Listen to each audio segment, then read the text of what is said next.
Your number one problem as a writer is you're probably gonna try to stop yourself from writing. It's the most natural thing in the world. Every writer faces it. I'm gonna try to kick you over that hump. Write 5 jokes a day. Set up and punch only, no tags, no edits. Doing this every day does a couple of things. For one thing, it keeps your mind in joke writing mode. As you're going about your day and thoughts occur to you, it incentivizes you to write those down at the time. But most importantly, if you do it right, it reduces the tendency to over-edit. That's the part that has to disconnect. We have to train ourselves to practice and generate ideas without comparing the practice to finished material. That's the scary part of an empty page. What if I write something on that page that sucks? Listen to me, babies. What if you write nothing at all? That sucks worse. In this daily writing moment, you are not a chef plating a finished meal or even a sous chef chopping onions. You are an experimental gardener. Of course, the end products are connected. If we don't garden, we can't plate a finished meal.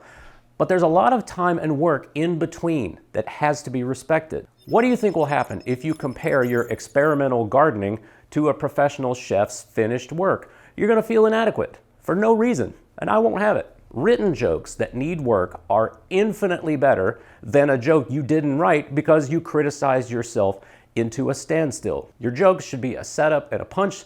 Don't bother writing tags, but most importantly, don't edit. Build your comedy garden. Again, finished work will come from this garden later, but expecting yourself to write finished material when your job is just to garden is how we get into that overcritical spiral that ends up in nothing getting done. Test this for yourself. Mark off a period of time, let's call it 30 days or 4 weeks if you're doing weekdays.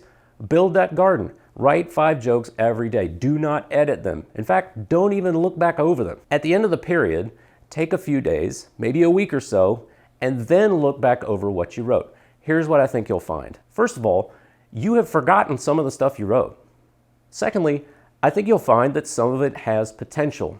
Third, you just wrote every day for that time period. Because you got the ideas down while protecting yourself from yourself, you should now be able to see accurately that some of these ideas have promise. Now you can select your favorite ideas from this garden, polish them up, string them together with a little connective tissue, and apply them to whatever larger work you want to make. I post them on our Discord. Some folks join me in daily writing there. If you want to be a part of it, you're welcome. I also use a Google Doc. I write the date, a few sentences about what has happened to me in the last day, and then the jokes.